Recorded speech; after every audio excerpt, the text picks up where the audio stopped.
Hi everybody, have a wonderful day. Welcome to InfoRx. In this video talk about HP ZBook Studio G10. HP crammed a workstation PC in the form factor of a 16-inch laptop, and it's great for working on the go with a few compromises. HP ZBook Studio lineup has historically been a collection of hybrid workstation laptops, and this year's ZBook Studio 16 G10 is no different. It's a powerhouse that can be used for any number of tasks, like content creation and even a bit of gaming. With up to a 13th generation Intel Core i9 processor and an RTX 4080 discrete graphics card, you're essentially getting desktop-class performance in the form factor of an average 16-inch laptop. If the raw power wasn't enough, that big display is also great, with a high resolution and high refresh rate. After spending about 2 weeks with the ZBook Studio G10, I can confirm that it's a jack of all trades that's built to handle anything power users can throw at it. I could see this laptop being used as a mobile workstation, a great creator laptop, or even a stealthy gaming laptop, thanks to its low-key design. It isn't all perfect. I noticed a considerable drop-off in performance on battery power, and you are all but required to use the proprietary charger, but HP gets a lot correct here. But since higher-end units come with price tags over $7,000, the ZBook Studio G10 is likely relegated to users who need this kind of mobile power for work to be worth the investment.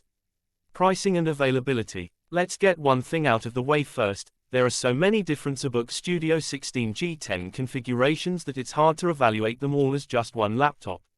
The base model starts at $2,600 and includes an Intel Core i7-13700H processor, 16GB of DDR5 RAM, a 512GB SSD, and NVIDIA A1000 discrete graphics.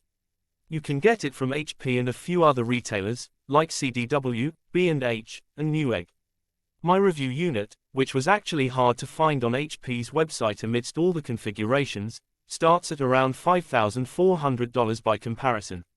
Surprisingly, if you want to get the exact configuration I reviewed, HP will direct you to third-party sites to purchase it. This unit includes an Intel Core i9-1300H processor, NVIDIA 4000 series graphics, 64GB of non-ECC memory, and a 2TB SSD. So, if you're looking to purchase a ZBook Studio G10, know that there might be a huge performance swing from the base model, mid-tier, and high-end configurations. Design. It's trying to be a MacBook Pro, and it almost is. HP has modeled the ZBook Studio G10 after the design of modern MacBooks. If you aren't convinced by the all-metal and sleek build, know that HP markets the ZBook Studio G10 as having a Z-command keyboard that mimics a Mac layout. Honestly, I do get MacBook vibes looking at the ZBook Studio G10. It has a premium and sturdy build for the most part, but there is some deck flex if you apply significant force to the chassis. More importantly, there is a lot of flex in the display, so much that I think my unit has an unintentional slight curve. This is a consequence of how thin the ZBook Studio G10's display is, but I might prefer a thicker laptop that's more sturdy. But this laptop packs all kinds of power in a relatively small form factor. I'm used to daily driving 13-inch laptops, but the ZBook Studio G10 and its 16-inch display didn't feel that heavy in my bag. The specs match my experience. The ZBook Studio G10 configuration I tested has a starting weight of 3.81 pounds, which isn't a lightweight laptop by any means, but laptops with this level of performance historically carried a much larger footprint. To gauge how the ZBook Studio G10 compares to other 16-inch laptops, I pulled out my 2019 MacBook Pro. For how much more powerful the ZBook Studio G10 is than the MacBook, it's not that much thicker. There are touch and non-touch versions of the ZBook Studio 16 display, and the touchscreen version is thinner. It measures up at 0.72 inches, which is slightly less than the non-touch thickness of 0.76 inches. Weight also varies based on the included components, of course, which is something to keep in mind when choosing your specs. Ports. Great overall, with a few compromises. Since this is a workstation laptop, there are a lot of ports. However, having various ports isn't everything, and there are a few compromises here that worsen the experience. You get 3 USB-C ports, but only the 2 on the left side support Thunderbolt. The one on the right side is just a regular USB port, which is extremely disappointing. There's also a USB-A port for people with older accessories that don't support USB-C and a headphone jack. The preferred charging method for the ZBook Studio G10 is with the proprietary HP barrel charging connector, which supports 200W charging. The cable and external power supply is extremely bulky, and carrying it around with you is a pain. Although you can charge the ZBook Studio G10 with the USB-C ports, the system is picky and doesn't like receiving less than 200W. Plugging in other USB-C laptop chargers brings up notifications that say the power adapter isn't enough to charge the device, so you will need to carry the gigantic 200W proprietary power adapter. Since USB-C cables and wall adapters that support 200W charging exist, I wish HP went that route instead. You also get a nano security lock that can be used to secure your PC while you're working. Though the ZBook Studio G10 has a micro SD card slot, I would have preferred either a full-size slot or another USB-C port in its place.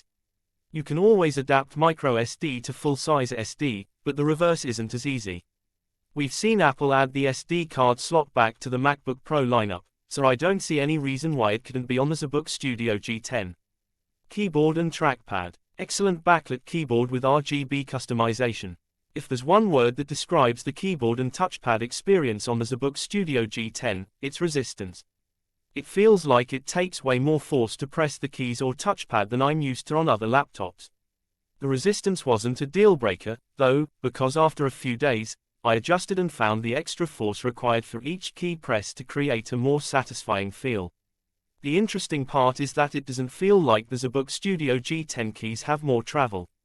Instead, they're just more stiff and have more rebound. If you've ever used a recent MacBook keyboard, where tapping the keys feels light and swift, the ZBook Studio G10 has the opposite effect.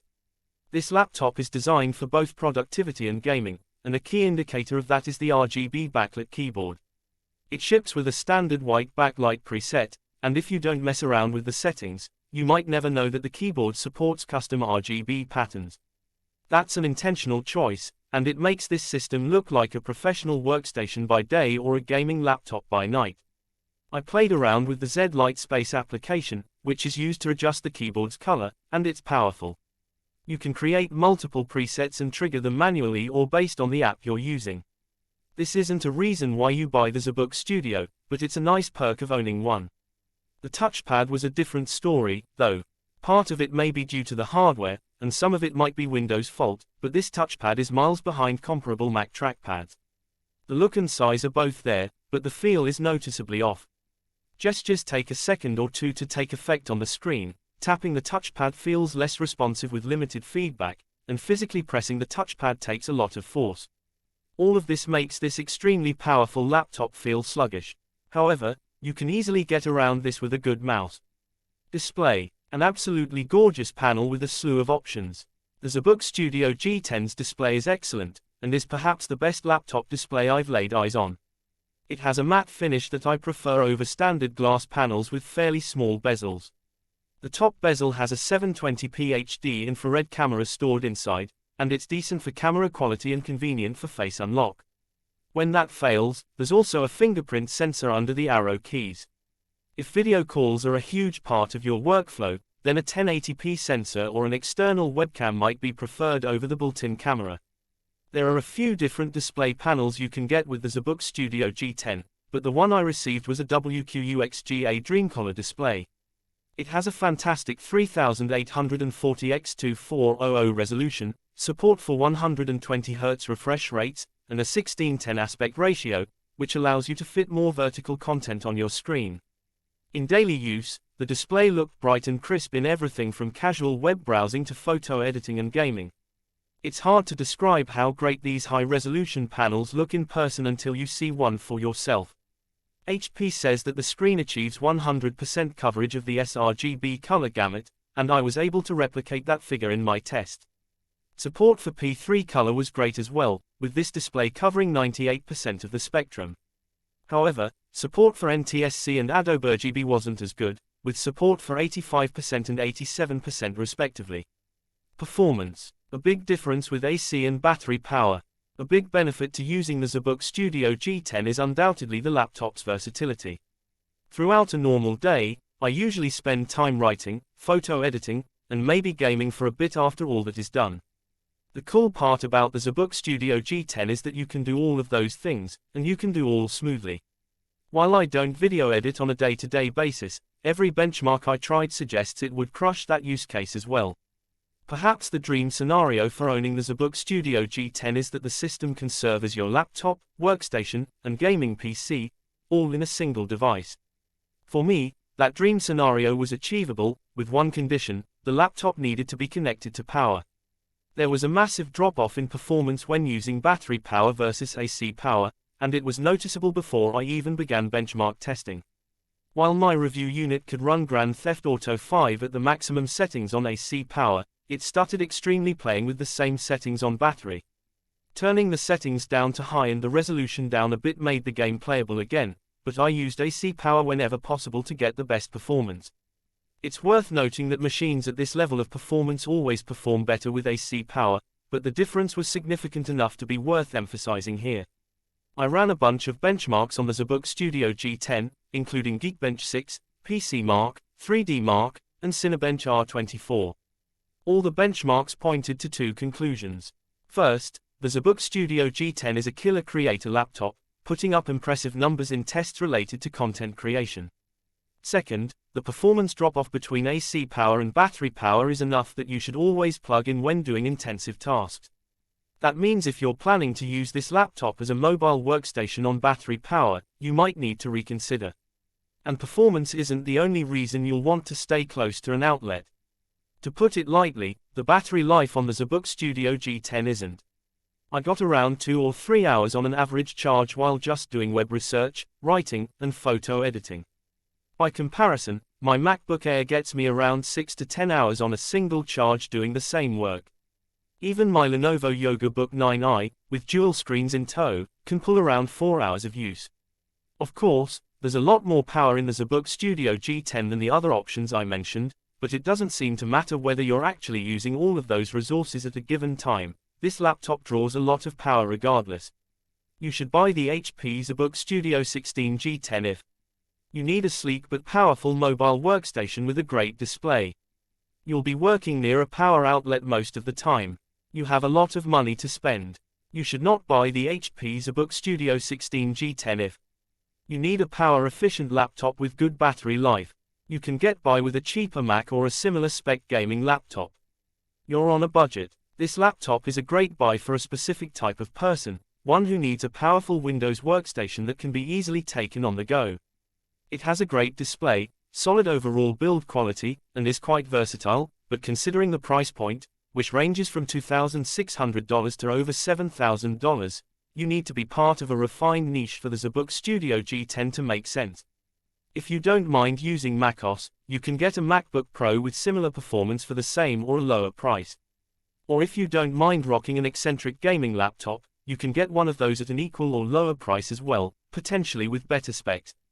With all that in mind, there's someone out there that absolutely needs a laptop with desktop-class performance, a professional build, and a relatively thin form factor.